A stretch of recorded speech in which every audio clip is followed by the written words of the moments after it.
We're here today with Palitha Jayasooriya. Palitha is an executive preaching pastor of the 4,000 plus People's Church based in the island nation of Sri Lanka. He also counts over 20 years experience as a radio broadcaster, having served as a music presenter, newsreader, and commentator for the Sri Lanka Broadcasting Corporation. Palitha hosts his own sermon blog, The Preaching Platform, at www.preachingplatform.org. He's happily married to Regina, and the Lord has blessed them with 2 sons. His favorite pastimes are spending time with his family and listening to the radio. He can be reached at palitha.j@peopleschurch.lk. So welcome, Palitha, and thanks so much for joining us. Thank you, Brian, for giving me this opportunity. It's a real honor to be able to be interviewed by someone like you, and I really want to thank you for the opportunity. Oh, it's so my pleasure. Palitha was an attendee at a recent Publishing in Color conference. And, I heard he was coming out with a new book. I said, okay, well, we've got to make sure that we do an interview to tell people about the book. And it's not terribly often that I interview someone in Sri Lanka. So it's an honor for me. And let me start off also by saying that it was a great blessing for me to be a part of the Publishing in Color conference in September. It was amazing to be able to join up with so many top people in the publishing industry, to hear from them, to be able to talk to them, to get advice from them. And I had some meetings also. So it was a real blessing and an encouragement to me as a writer. Thank you for that. Well, sure. My pleasure. I mean, I'm very glad that you were able to attend, and I'm very glad that it was useful for you. It was very useful. So before we start talking about the book, maybe you could just tell us a little bit more about your background than what I really touched on pretty lightly. Well, I was born to a non-believing family, and from the age of 6 months, I was a severe asthmatic. And as a result, I suffered very immensely in my younger days as a child and even in my early teen years. And my parents were desperate to find me some solution because they tried everything they knew through medical means. But at the age of 16, I was invited to a meeting that was being held in a small church, which is now the church that I pastor in. And when I went there, I was prayed over. I won't say that I was healed then and there, but I received the Lord Jesus Christ into my life, and my life was transformed. And as a result, I began to, walk with God as best as I could. I then started working, as I mentioned, at the Broadcasting Corporation, as well as for a private company that was dealing in national Panasonic goods. And I worked there for 6 years, but in that time, there was a very specific direction my life was going to want to serve God in a greater capacity. And as a result, at the age of 29, I joined the full-time ministry of the church that I serve in today, and I've been there ever since, and I've not regretted doing that ever. Wow, what a story. Well, congratulations for, following your calling. And talking about publishing, Brian, I would also like to say that, my publishing started when I was just thinking that I should do more about what God had impressed my heart to do. And around 6 years ago, I started writing on the blog. I started this blog called The Preaching Platform, and I started writing on it as well. And over the past 6 years, my writing has gradually developed. And I'm thankful that today, as a result of God's favor, I've been able to do devotionals as well on sites like Crosswalk and the YouVersion Bible app and Thoughts About God. And just last week, Preaching Today, which is a part of Christianity Today, accepted one of my articles. It was titled "The Challenge of Preaching at Christmas Time." So they accepted weeks. Oh, that's wonderful. Congratulations. I'm so glad. Thank you. Well, patience and perseverance pays off, doesn't it? Things don't necessarily happen overnight, but, if you keep at it, it's really wonderful to hear about your progress. Thank you. So obviously most of the listeners are not going to be terribly familiar with what the Christian church looks like in Sri Lanka. So could you tell us a little bit about that? Sure, I'll be glad to do that. First of all, let me mention that for those who may not have a proper idea, that Sri Lanka is a beautiful but very small island in the Indian Ocean. Our population is around 22 million. We have beautiful scenery all over our nation. Our beaches are very well known around the world, the hill country, the plantations for tea. Tea is very famous around the world as well. And we have many heritage sites also that tourists come to see in our country. Our people are generally warm and friendly. And Brian, maybe you could come over sometime on a vacation over to Sri Lanka. But coming back to the church, I would like to say that the overall church population in our country is roughly about Christian population, including the Catholic Church, is roughly about 7% of the population. And the evangelical church is probably about 2% of the population. But the church is very vibrant. Most of the church in Sri Lanka is very vibrant. There's a greater sense of unity that's coming on in the church, and especially during this pandemic, a lot of prayer times of united prayer between churches and denominations have been coming around. And actually the pandemic has changed the way we minister, because a lot of the time we've been in lockdown and we've had to go online. But I think the church still remains very vibrant. Our church is a diverse church. All the denominations and traditional churches, all the churches are part of Sri Lanka, and we have quite a few independent churches that function as well. So that's a little bit about what the church is all about in Sri Lanka. And our church as a whole, we are very involved in evangelistic ministry, in discipleship, and we also have been able to do a lot of social activity during this pandemic time. When there were shortages, we were able to step out and even give cook food and things like that, to people, dry rations and so forth. And your church, is it located in a large city or a rural area or something in between? Yes, it's the main city in Sri Lanka, called Colombo, and we are right in the heart of the city. And we have a large congregation that comes in on a Sunday. Right now, we cannot meet because we haven't the permission to bring large numbers in. Mm-hmm. We just come out of lockdown. But yes, it's in the main city called Colombo. Yes. Okay, wonderful. So have you been able to do online services then instead? We do it every week. Actually, we have a Bible study on Tuesday. We have prayer time on Friday online. And then our services on Sunday are in the morning and evening. And we have services in 3 languages. Actually, 3 languages, but 2 services. One service is interpreted into 1 language. And we also have got a local TV channel on which we broadcast every Sunday as well. So the church services go in 3 languages, which is English separately, and then Sinhala and Tamil online we go together. Wow. Isn't it amazing how the whole world is transitioned to, online, the whole church world, I should say, it seems is the case, which is really just wonderful to see. So yes. I'm glad that you guys were able to do all of that. Congratulations. So let's talk about your book. Tell folks, how it's structured and, what inspired you to write it.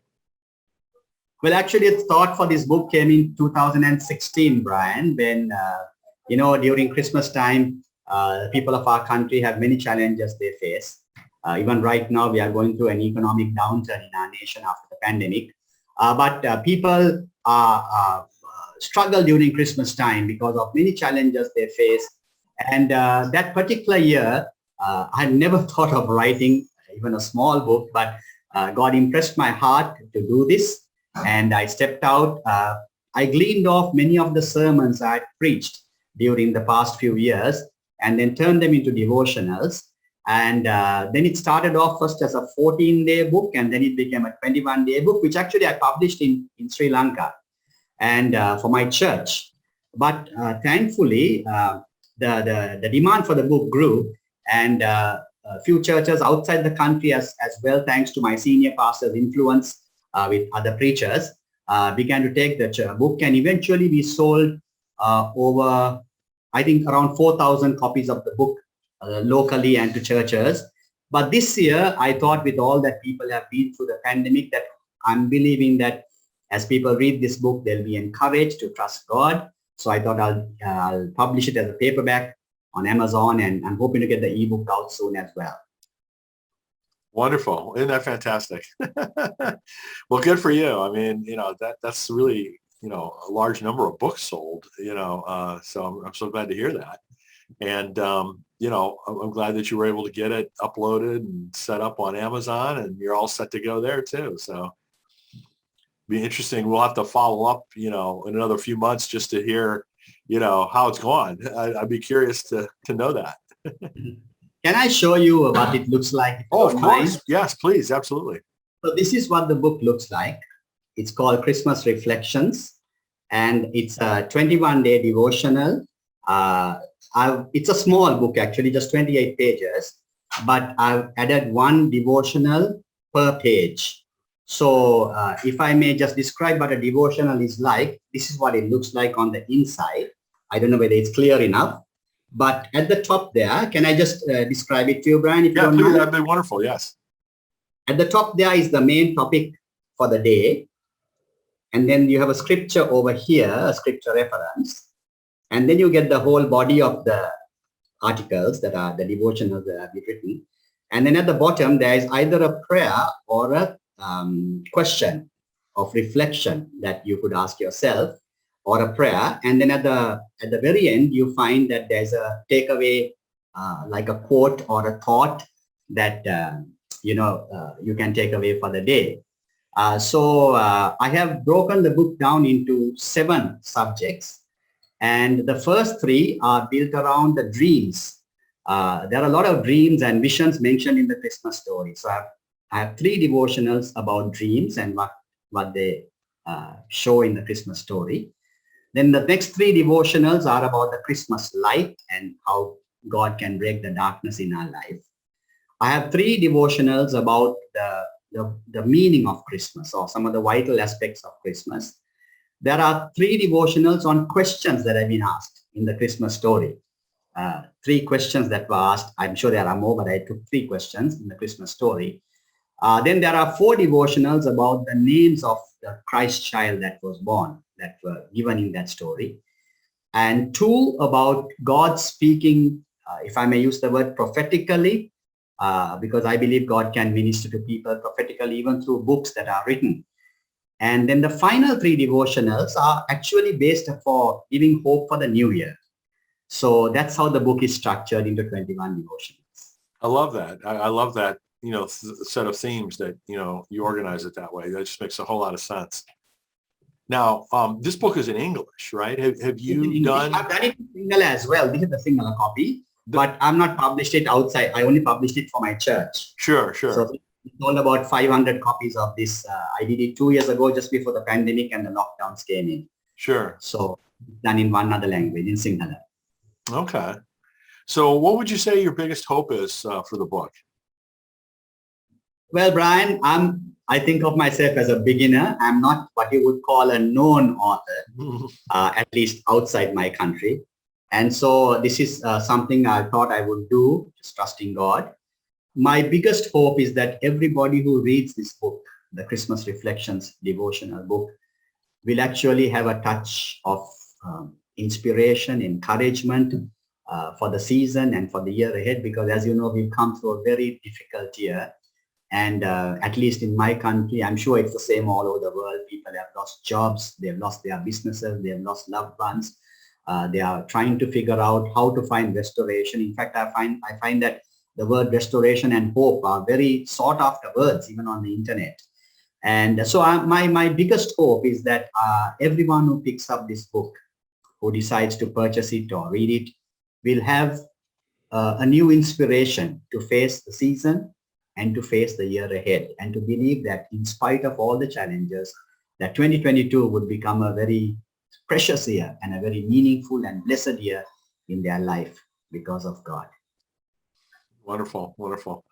So, of course, sorry, go ahead. No, I was saying it's clear that you have got, the inspiration and the talent to write. So I'm curious, are there future books that you're thinking about that you can tell us about? If it's too early, it's okay. You don't have to. But if there are, ideas that you have or already things that you're writing, let us know. Well, I am looking at the possibility of doing another devotional book, more to do with which won't be seasonal, because this book is seasonal and therefore it can be given out only during November, December. But maybe a devotional that can be used at any time of the year. I might start off with a 90-day devotional. That's one possibility. I'm also looking at whether I can turn some of my sermons into a book, in a more book form more than a sermonic form. And there's one other thought that I'm toying in my mind. I'm not sure that it's workable because when I was on radio, I did a 5-minute thought for the day, which I call a musical thought for the day, called musical reflections, where I presented a secular song and then brought out the lyrics and the background and the meaning behind that song to give a thought for the day that people, anybody, because our country is a multicultural, multi-religious country. So it was relevant to people. I tried to make it relevant to people from any background who won't feel that it's a Christian thing. And I'm just toying with the idea whether that might be workable. I don't know whether it's workable, but I'll be praying over that and allowing the Lord to just lead me as he would want, that project to go if it's of God. So Sure, that's sure. another. Well, good for you. I mean, congratulations. I, love to hear about your work, and, we'll love to hear more about, things that you come out with going forward. So, again, you can find all about Palitha and his work at preachingplatform.org. And Palitha, is there any last comments that you'd like to pass along? Well, before I give my final comments, I would also like to say thank you. First of all, thank you to you, Brian, for giving me this opportunity, because coming from a country that is not too well known in the world, it really is a blessing to be able to share my thoughts with someone like you who is well respected in the publishing world. And as I said earlier, being on Publishing in Color was a real blessing in my life. It gave me so much hope. In fact, this book, I decided to go ahead with the publishing of the paperback after Publishing in Color. And I'm trying some writing assignments that still haven't worked out properly, but I'm believing that some of them will come through as well. I also want to thank a dear friend of mine. He's a pastor of our church, David Beeling, and his dear wife, June, who helped me with the layout of the book. I showed you a little bit of it. He's a very talented person in the publishing, printing, and so forth. So he helped with all the layout, and his wife did all the editing for me. There's another friend of mine called Buddhika who also helped me to set it all up on Amazon, because I'm not a tech savvy person. I know you are, but I'm not too tech savvy. And what I would appreciate is if people would take a moment to maybe have a look at the book, and if they are really encouraged, maybe pass it on, pass the details on to somebody else also, because whatever, however people can help to spread the word around would be a real blessing to me, and especially to have me for an interview is really a blessing, Brian, and I really want to thank you for giving me this opportunity. Well, it's my pleasure, Palitha, and I'm so, excited about the work that you've done and will continue to do. So, it's our honor to be able to, help you get the word out a little bit. And God willing, I'll join another Publishing Color conference as well. Good. Hope so. All right. Thank you so much. Thank you once again. It was a great joy to be with you on this interview.